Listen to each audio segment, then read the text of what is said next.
All right, everybody, I'm going to talk to you guys today about some of the common objections and how to overcome objections that you'll run into maybe as you're across the kitchen table or doing an interview presentation or whatever it may be. So as I get started, first of all, I just want to talk to you guys about what an objection is and kind of how to define an objection, and then maybe how to overcome some. But you got to remember, before you're hit with an objection, you're telling, For example, after the objection, you're starting to sell, all right? So just remember, as you're telling somebody, you're giving them a presentation, it's all a statement. But an objection that you might get is, where can I get a higher rate of return today? Or where can I get a higher rate of return? And after the objection, you're starting to sell, because with an objection, it allows you to ask questions. And you might be able to say something like, well, John, you're not going to get 10% today. However, the market over the last 30-plus years has averaged 8 to 10%. So if I could show you how to get a better rate of return, would that interest you? And as you're starting to ask questions, what that allows you to do is start to control the conversation. And understand that objections are the step to the sale. If they don't object, challenge, or fight, most often that somebody is not going to buy if they don't have an objection or a question, because you got to remember, when somebody asks a question or they have an objection or a concern, all they're really asking for is more information. So understand that if they're not saying anything, that probably just means that they're not interested in your product or your service. And if the client does object, it just shows that the client's paying attention and they're interested in what you're showing them, okay? And objections define a client's main area of interest and give you the feedback you need to structure your strategy toward the final close. So understand that usually when somebody's asking the most questions about a particular subject or something like that, that's probably the area they're most interested in. For example, if a client keeps objecting about income opportunity, you know their main interest lies within the business opportunity that we have available, if that's the questions they're asking most about, okay? And then objections are nothing more than a request for more information. So as you're going through this and somebody might give you an objection, just understand that that's a good thing. It's a very positive thing, that they just want more information about what you're talking about.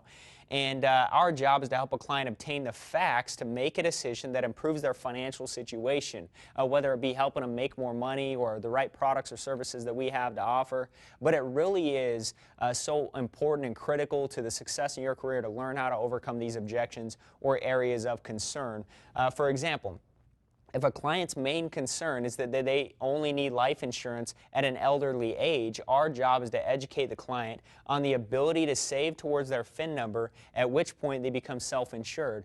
So it's our job to teach them why they need life insurance until they reach their financial independence number, or they get enough money saved to where they're self-insured. And that's really by explaining that and explaining it with questions where a client agrees with you is really the key to your success in any business, especially a business like ours. Okay, and some people have a tough time making changes, and we need to make them feel good about making changes that are good for them. So you have to feel passionate, and you have to truly believe in what it is that we're doing across the kitchen table. And then these responses, when somebody comes up with an objection, they need to be reflex, so that when somebody asks the question, that they know that you know what you're doing, you know what you're talking about, there's no hesitation, you have it down, and you're very prepared. For example, the client might say, but my agent's a close friend of mine. And you might say, hey, I'm sure your agent would have your family's best interests in mind, and you would want them to have the right protection in place for your family, right? And now by asking a question, that gives you control of the conversation again, and it allows the client to agree with what you just said. Okay? And remember that it's human nature to procrastinate. People are always waiting. The reason why most people never get financially independent, or they haven't got the right amount of life insurance, or whatever it may be, or they're not making the money they want to make, usually is because of procrastination, that nobody has helped them make the right decisions.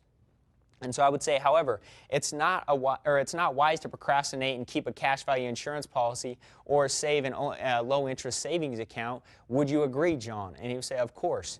Right? And I say our job is to help support the client in taking action and making decision in the best interest for their family. So make sure that you understand that this is always a win-win situation. When you're sitting down with a client, you're overcoming an objection, your goal is to provide a win-win situation where you walk out of the house and the client's better off financially, and that you did a good job as well, and that you're going to build a business and you're moving forward in your career. And you must qualify and isolate conditions versus objections, right? Sometimes there's just conditions, right? A condition is a valid reason for not going ahead, right? You got to commit to accepting only two, either no money or poor health. I mean, you got to realize that those are conditions. I mean, somebody having zero money, I mean, is a condition. I mean, if they really have zero money or they're uninsurable, I mean, you can't really get somebody insured who is uninsurable, and that is a condition. Okay, and that's the only conditions that you should accept, right? You shouldn't accept anything that is a true objection. It's our job to learn how to overcome those and make sure that the client is moving forward with something that's better for them, okay? So you must qualify and isolate the conditions versus objections. An objection is an invalid condition used as a defense mechanism to slow down the buying pace or stall a final decision. See, a lot of times the client is sitting across the kitchen table from you and they just want to know how serious you are. Do you really believe in what you're trying to teach them to do, and how good are you at what it is that you're talking to them about, okay? And you should treat a condition like an objection. If it doesn't break down, go for referrals. For example, if a client says, I don't have the 99, I would say, look, ask questions to determine if the lack of money is actually a condition or the recruit doesn't yet see the value in what we do, because then it becomes an objection. See, they may really not have the 99, or they may. You've got to be able to isolate that and figure out if it really is a condition or if it really is an objection that that client has. Because if it's just an objection, they say they don't have the 99 to turn in their IBA, then it's our job to overcome that and help them move forward, because maybe they're just scared or they don't see the value or whatever it may be, but it's our job to overcome that, okay? So when isolating the objection, never argue or fight with the client. You know, you got to ask the right questions to lead the client to answer their own objection. See, that's why you must. Everything in this business is asking questions. The level of success you have in this business is going to be determined by the level of questions that you ask a client or a prospect, okay?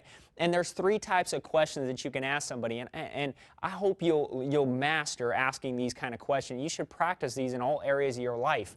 But the first one is a porcupine, and that's answering a question with a question. For example, if you're trying to recruit somebody, they might say, well, how much time does it take? And your answer to that, a porcupine, is answering a question with a question, would be, well, how much time can you invest? Now, that's a porcupine. Now, if you're asking, remember, you asking the question is always controlling the conversation.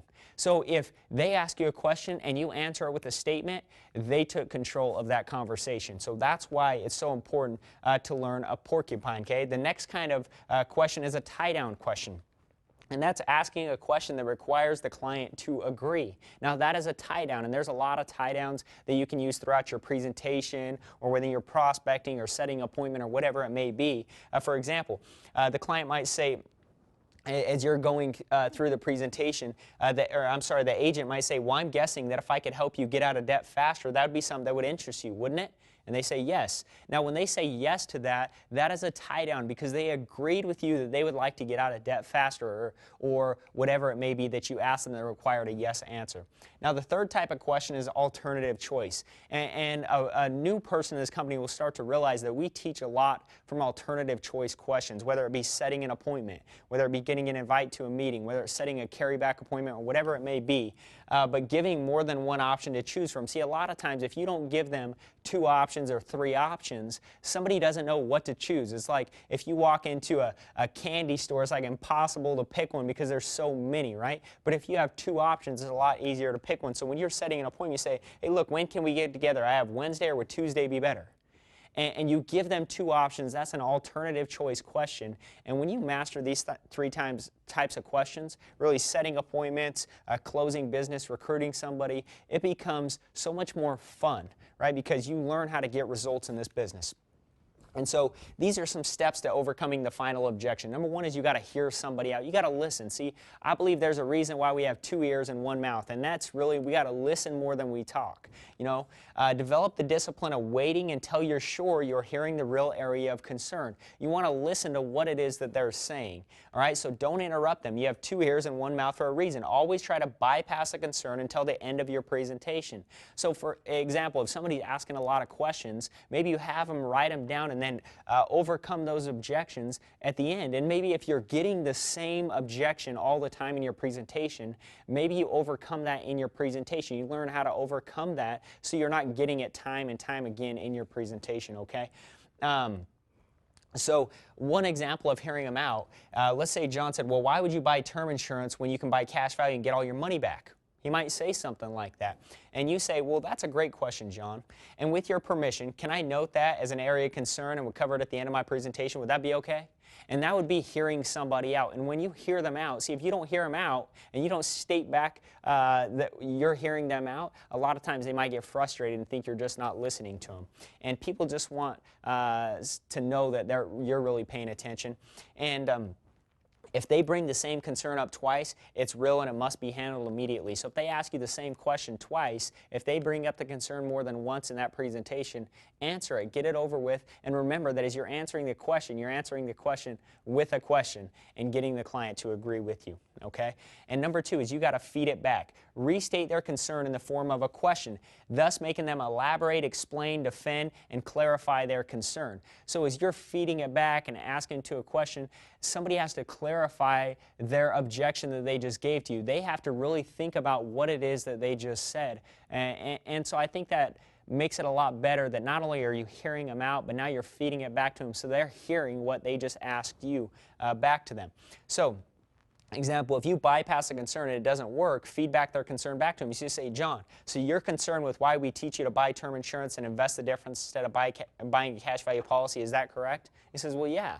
And then you can explain to him the concept of why we teach that, okay? Number three is question the importance. Ask them how important this area of concern really is. For example, John, is that area of concern really critical in arriving at your final decision? So you can ask them, is it really that important that in order for you to make a final decision that you need to have that answered? If it is, make sure you get it answered, okay? Number four is answering the concern. Now you must choose from your menu of concern handling and closing strategies, which is one, which is the most applicable at this point. So as you're going through, you got to understand, look, in your quiver, right, or whatever it may be, or your tool bag, or whatever you have your objection handling skills in, that you got to know what are you going to pull out at that time to overcome this objection in the best manner. And as you do that, you say, if you're answering the concern, you say, well, John, well, it's quite simple. By buying term insurance for pennies on the dollar compared to cash value, we can get you far more coverage for far less money and invest the difference in an account with a higher rate of return. That way you have more money at retirement, which is what you want. Right, John? And he says yes. Now, at that point, as he says, yes, that's what I wanted, that means you closed it at that point. That means you have overcome that objection when he said, yes, that is what he wanted. And that means that the client has then agreed with you. Then you got to confirm the answer, okay? After you answer the concern, you must always confirm the fact that you have answered the concern, or the buyer will bring it up again later. So you got to get them to remember that you just answered their concern, okay? And so you ask them, hey, now that settles your concern, doesn't it, John? He says yes. Okay, great. And then now, once you've overcome the objection, now you got to change gears. So you must now mentally take them elsewhere by using the mind-neutralizing words for changing to a new subject. So what do I mean by that? You can say things like, by the way, have you ever heard of the term financial independence number? Now you just change their mind to a whole new thinking. And you say, great, I look forward to teaching you more about that. Now, John, families need and want our help. And you can continue on throughout your presentation, and you've changed gears because you answered the objection or the concern, and then you've moved on to a new area, okay? And so overcoming of some objections that you're going to hear, some common objections, and really one of the things you're going to find out is a lot of people have the same objections, okay? And so one of the things you might hear is, well, is this a pyramid?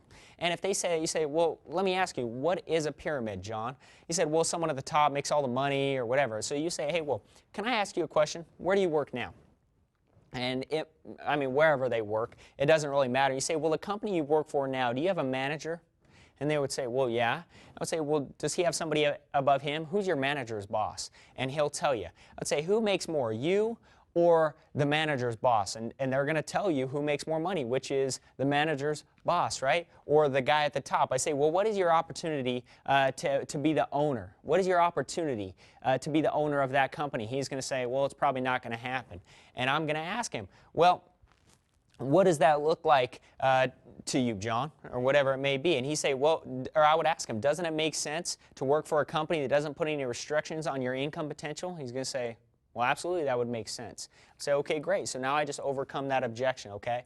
And one of the common things you'll get is, Well, Jeff, I'm just not a salesperson. And you'll hear that sometimes. And I'm just going to ask them, well, what is it about sales you don't like, John? And they're going to tell you. And I would say, well, you have, and a lot of times what you're going to hear when someone says they don't like salespeople is people that are pushy or that kind of thing. They just don't have any knowledge about the product or why they're doing what they're doing. And so I would ask them, John, have you ever had an experience where you bought something and really enjoyed the transaction? And they're going to tell you, maybe they went into a clothing store, maybe they bought a car, maybe they bought a piece of real estate or whatever it may be, and they really enjoyed the transaction they had with that person. I say, was that person pushy? And they're going to say, well, absolutely not. I say, so if I could show you how to be successful educating families so they would feel good about you, right? Can you think of any reason why you wouldn't go ahead with that? And he's going to say, well, no. I say, great. Let's get started. And it's that easy, okay? Now, another one you might hear is, well, I don't have the $99. And usually when somebody says, I don't have the $99, the reason they say that is that they just don't see the value. I mean, you think about somebody who is 40 years old on average, and they've been working for 20 years of their life, and they say they don't have $99 saved. That tells me everything inside of me says that they just do not see the value at this point if they don't have $99 to invest in their success. So I would ask them, John, is it that you don't have the $99, or is it that you don't see the value in what you'd be doing for families?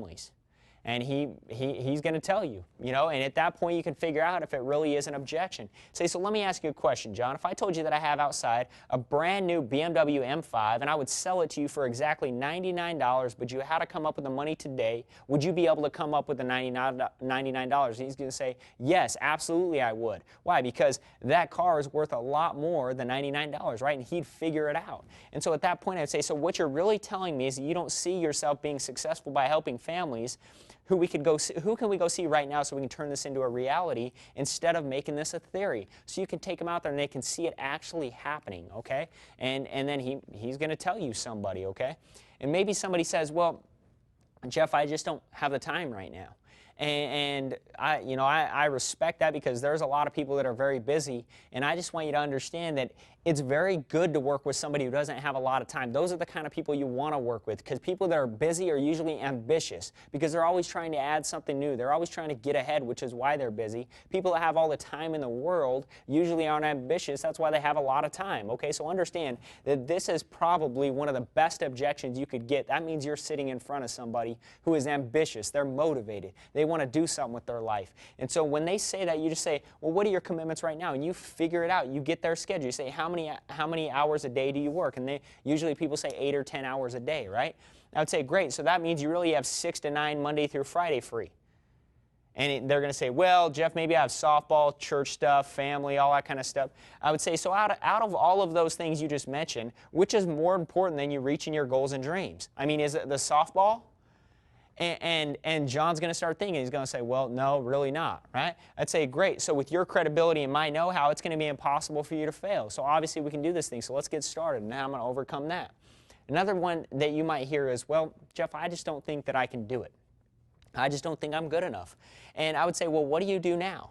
And they might tell you, maybe he says a mechanic or whatever. I would say, well, that's great. When you started doing that, did you know how to do it, or were you trained by someone? Did you have a mentor, or did someone teach you how to do it? And he's going to say, of course, right?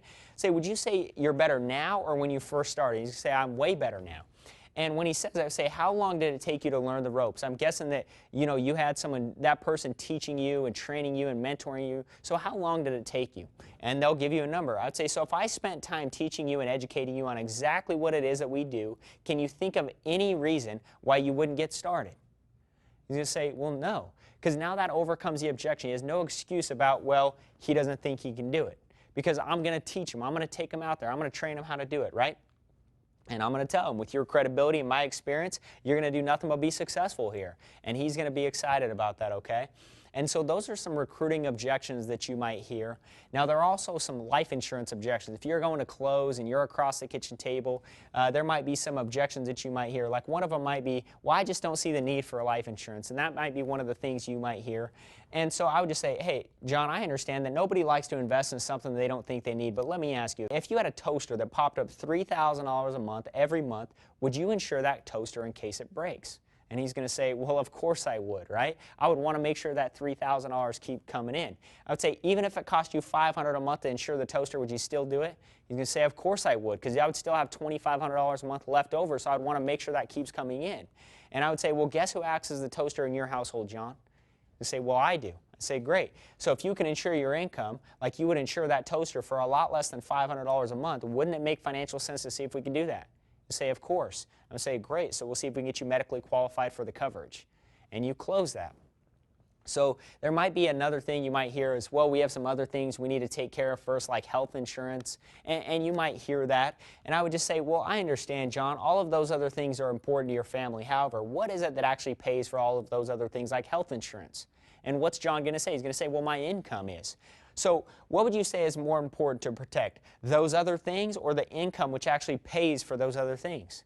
Say, well, my income. I would say, so if we can put together an affordable plan that protects your income so you can provide those things to your family no matter what happens, would you implement it? You just say, of course I would. And then, great, let's see if we can get you medically qualified for the coverage. Now, another thing you might hear, and if somebody already has insurance, you might hear that, well, my agent is a close friend or a family member. And so I would just say, well, John, I'm sure you would never do, I'm sure you would never do anything to hurt your relationship with your friend or family member, would you? And he's going to say, no, of course not. I would say, so what's more important to you, your relationship with your friend or family member or your spouse and your kids? He's going to say, well, my spouse and my kids are more important to me. Great. So if we could do a better job for your family, wouldn't it make most financial sense to take advantage of it? And he's going to say, yes. I'm going to say, great. And if your current agent really loved and cared about your family, wouldn't he want you to do what's truly best for your family? Say, well, of course they would. I'm going to say, great. So let me see if we can improve upon your current situation. If we can, we'll see if we can get you medically qualified for the coverage, okay? You say, okay. Now, this is the last one, and in these economic times, one of the things you might run into is where somebody might have a certain amount of bills, and maybe their bills are more than their income, or maybe they're just struggling to get by, but they understand the importance of life insurance, and so we use what we call the Dr. Phil clause, all right? And I think it's very important, and I think it's an exciting thing. Now, you must get permission to do this with somebody. So when you're sitting down at the kitchen table, if somebody says, well, Jeff, I would love life insurance. I know I need it. I understand the importance of it. But the fact of the matter is, Jeff, is my bills are $3,000 a month, and I'm bringing home $2,500 a month. And I would say, well, I understand that, John, but let me ask you, can I teach you something real quick? And he's going to say, yes. I'm going to say, have you ever seen Dr. Phil on TV before, or at least know who he is? And he's going to say, of course I have, right? Everybody knows who Dr. Phil is. I say, the reason I ask is I want to be Dr. Phil for a second. Is that okay? And he's going to say, yeah. I say, well, the reason, he's pretty direct. He just kind of tells it like it is, but he truly cares about people. He wants to help. I would say, so when I walked into your house, I noticed a few things. I noticed you have cable or satellite TV. Is that correct? And you say, yeah. I'm going to say, I also noticed that you went through, as I went through your F&A, that you have auto and health insurance as well. Is that correct? And he's going to say, yes. And I'm going to say, so let me ask you, John and Mary, which one of those things is more important than protecting your family? And John might just say, well, none of them. And so I would say, so my question to you, John, is why do you have all of those other things, but you don't have protection for your family? And probably he's not going to be able to answer that. And I'll say, would you agree that probably nobody has ever taught you? And you say, yeah. I'm saying, great. So what I'm going to do is I'm going to ask you some medical questions, see if we can get you medically qualified for the coverage, okay? He says, okay. And I move forward at that point. And I just, at this point, just understand that I know that's a quick presentation about how to overcome some simple objections that you're going to get. And understand that as you go through that and you learn it, and you're overcoming objections, just master how to ask a question. Master your tonality. Master your people skills, and make sure that you understand that as you're asking those questions to somebody, they really know that you care. And I think that's so important that as you're sitting across the kitchen table, that you have the passion for what we do, that you understand how important it is, that people need to save more money, they need to properly protect their family, and it's your job to educate them. That people need more people like us out there across the kitchen table, educating families, kneecap to kneecap, because the fact of the matter is there's not a lot of people out there that are getting help today. And if it weren't for Primerica, these people probably wouldn't get the help. And it's up to us to really go out there, share our story, overcome their objections, and help them get financially where they want to be. So hopefully that helps.